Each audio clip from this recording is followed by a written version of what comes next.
l'histoire de nos pays sous la haute direction des 3 chefs d'État a pris l'ascenseur, j'allais dire, a choisi une accélération jamais égalée dans l'histoire récente de l'Afrique.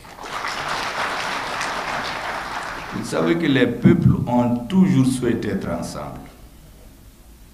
Les frontières que nous avons sont des frontières artificielles. Ceux qui ont des parents anciens combattants savent très bien que de l'armée coloniale, ce qu'on appelle abusivement les tirailleurs sénégalais, autrement dit les Africains noirs de l'Afrique de l'Ouest, leur langue de travail c'était le doula pratiquement. Parce qu'en réalité, les vrais combattants, les hommes les plus braves, ils venaient du Sahel, de la Haute-Volta en son temps, du Niger et du Mali. Ces hommes et ces femmes ont toujours souhaité être ensemble. Les contingences politiques ont souvent amené à des considérations loin des préoccupations des peuples. Aujourd'hui, un heureux concours de l'histoire, survenu à la suite d'un malheureux concours de ce qu'on appelle abusivement la lutte contre le terrorisme, ce heureux concours a fait que des dirigeants ont émergé de ces 3 peuples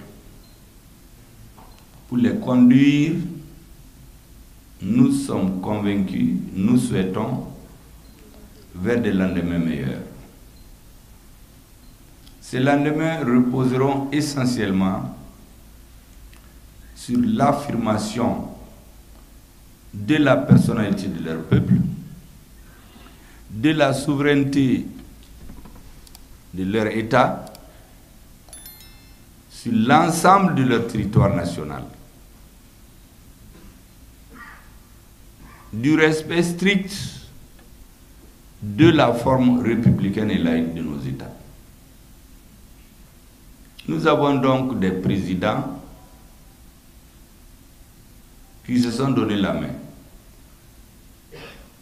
Aujourd'hui, ce qu'ils attendent, c'est un soutien inconditionnel à toute épreuve, pour que même s'il leur arrive par circonstances historiques d'hésiter, la force et l'engagement du peuple va les pousser à aller de l'avant, au-delà des limites prévues. Vous savez, dans nos 3 pays, les régimes sont survenus par la suite d'un calcul longtemps mûri par ceux qui sont au pouvoir. Pour la plupart du temps, ils n'avaient jamais pensé arriver au pouvoir. Mais les souffrances des populations, sous le couvert de la lutte contre le terrorisme, donc l'insécurité est à la base de la survenue des gouvernements de transition dans nos 3 pays. Et aujourd'hui, la claire conscience que ces hommes ont, qui sont tous des hommes qui ont fait le terrain ou ont commandé sur le terrain, c'est que sans l'affirmation totale de la souveraineté de nos États, l'affirmation de leur indépendance totale vis-à-vis de certains donneurs de leçons, nos peuples ne pourront pas aller de l'avant. Une fois cette donnée acceptée par tout le monde, donc la ligne est tracée. Pour le reste, nous comptons beaucoup sur vous, sur votre engagement, sur vos conseils, sur vos idées, sur vos orientations, pour aider les gouvernements à résister. Parce que l'AES n'est pas du goût de tout le monde, pour ne pas dire plus. Beaucoup d'intérêts se sentiront et seront réellement menacés. Donc, les intéressés ne vont pas s'asseoir. Les seuls dirigeants, quel que soit leur courage, ne suffiront pas pour traverser le grand désert qui est devant nous. La détermination, la conviction des dirigeants ne fait pas faute aujourd'hui. L'engagement aussi des peuples. Mais vous savez, les adversaires pensent que tout ce qui se fait en Afrique, c'est un feu de paille. Ça ne peut pas durer. Il y avait la même ferveur au moment des indépendances. Mais en moins de 3-4 ans, ceux qui sabotaient ou qui étaient opposés ont eu raison de cette idéal africain. Et c'est pour cela que vous aurez compris, dans l'hymne national du Mali, quand vous écoutez les mots, n'importe quel Africain va s'y reconnaître. On dirait qu'on parle de son pays. Et nous avons affirmé et écrit dans toutes les constitutions, quels que soient les pouvoirs politiques au Mali, que nous sommes prêts à abandonner tout ou partie de notre souveraineté au nom de la construction africaine. Cette partie a été reconduite dans la nouvelle constitution. Et par un heureux hasard des circonstances, 2 autres pays, dirigés par 2 autres hommes qui ont une claire conscience de d'où est-ce qu'ils viennent, où est-ce qu'ils sont et surtout où est-ce qu'il faut aller. Ces 3 hommes donc se sont donné la main, ont passé des messages. Quand le capitaine Ibrahim Traoré explique, fait de la pédagogie pour expliquer aux Burkinabés, mais par extension aux Africains, parce que moi je les suis régulièrement, que quand ils étaient sur le terrain, il a vu le laisser aller, la négligence des populations. Il a vu comment on dit quelque chose le jour et on fait la nuit autre chose. Il était dans les forces de l'aménagement au Mali. Ce qu'on disait aux Maliens et ce qu'on leur faisait faire comme militaires, c'était totalement différent. Et donc, il n'a pas besoin de lire dans les livres d'histoire pour une prise de conscience. Il l'a vécu. Le colonel Assimi Goïta fait partie des militaires qui ont été empêchés à cause d'intérêts obscurs de faire leur entrée à Kidal.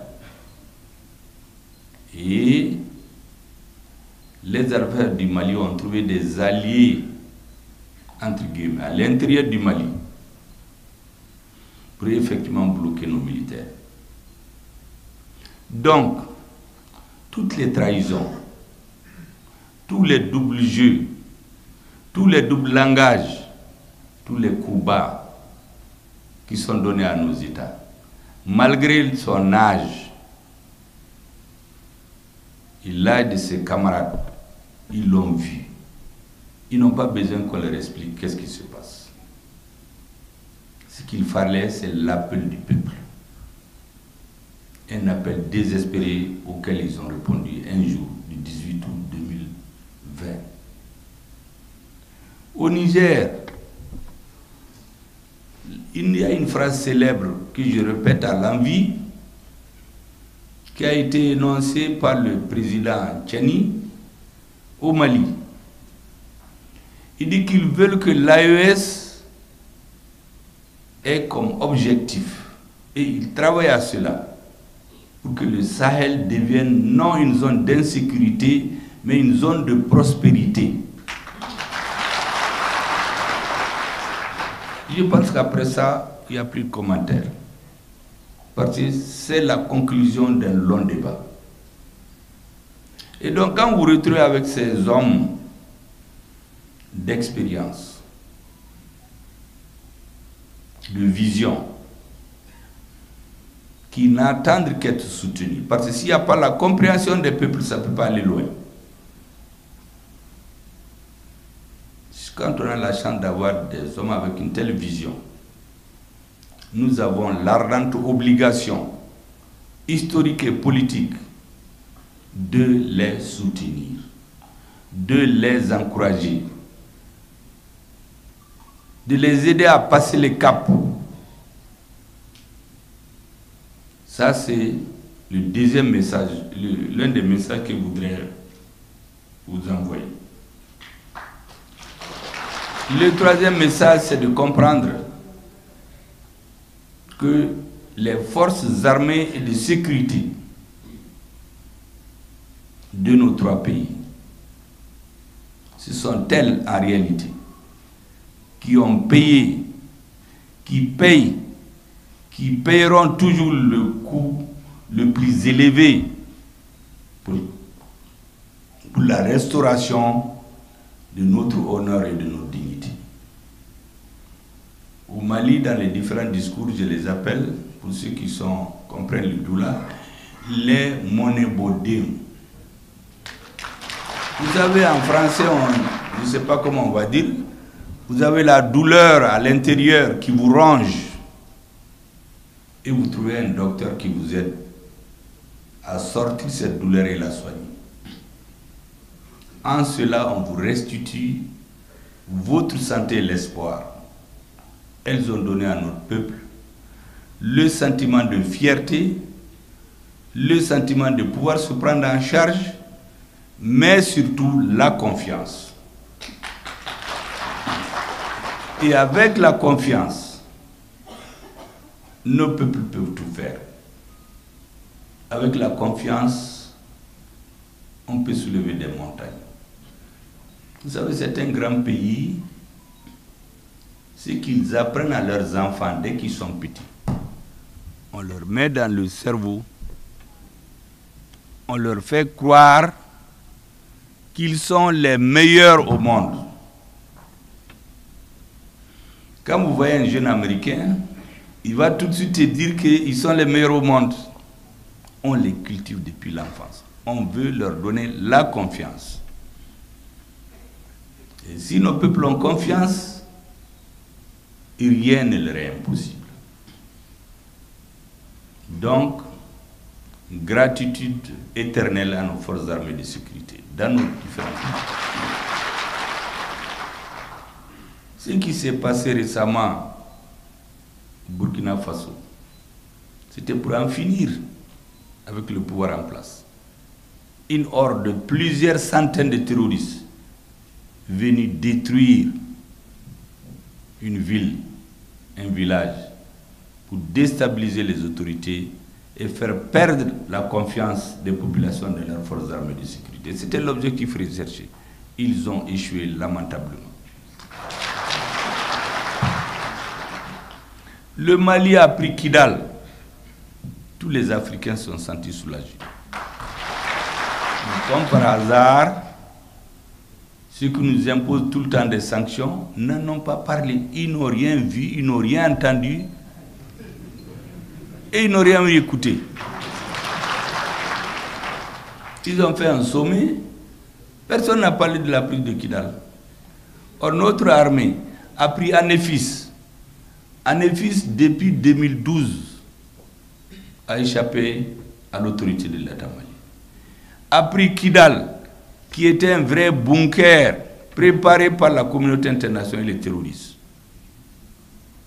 Au point que quand nous donnons rendez-vous à la MINUSMA à 8h, on vient nous dire qu'ils sont partis depuis 4h. Au motif que il y a l'insécurité. Mais ils sont venus pour sécuriser les Maliens. Si vous ne pouvez pas vous sécuriser, vous allez sécuriser qui? Mais nous avons compris le jeu. En réalité, toutes les armes blindées, beaucoup d'armes dangereuses qu'ils avaient, ils avaient transmis ça aux terroristes. Et récemment, notre armée a bousillé beaucoup. Des blindés transmis aux terroristes. Et nous avons surtout pris Aguelhok. C'est là que l'armée malienne a été atteinte dans son honneur et sa dignité en 2012. Les soldats maliens ont été égorgés, éventrés, et nos parents arabes et touaregs qui étaient parmi fidèles à l'État malien, on les a éventrés pour sortir les intestins, les égorger. Pour quel but? En réalité, c'est pour les terroriser, l'armée malienne, faire perdre confiance à notre armée, 2. Et troisièmement, un message aux Arabes et aux Touaregs. Sinon, celui qui est mort, comme disent nos parents ivoiriens, Cabri mort là, il n'a pas peur de frigo ni de feu. Vous les avez déjà tués. Pourquoi vous allez les éventrer ou les égorger? Les Arabes et les Touaregs. En 2012. Et notre armée vient de prendre Aguelhok.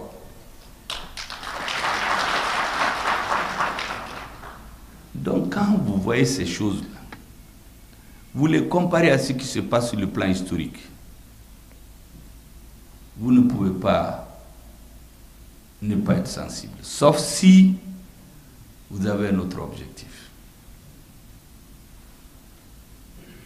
Je peux citer les mêmes types de cas au Niger.